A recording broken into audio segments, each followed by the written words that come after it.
नमो चमकौला से होई नचबे की खाली झमकौला से होई।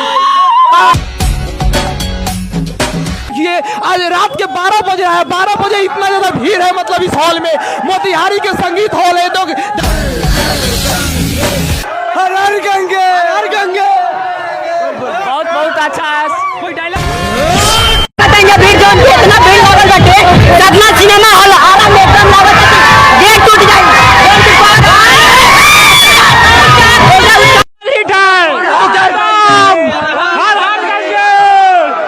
हर हर गंगे हर गंगे बहुत बहुत अच्छा है। कोई डायलॉग याद है? पावर हर हर हर गंगे पावर स्टार पावर स्टार। इतना ज्यादा क्रेज है, इतना ज्यादा क्रेज है। आप देख सकते हैं यहाँ पे पावर स्टार का पोस्टर लगा हुआ है। ये लोग धीरे धीरे अंदर जा रहे हैं हॉल में मूवी देखने के लिए। देखिए कितना ज्यादा खुश है ये लोग, एक्साइटेड है।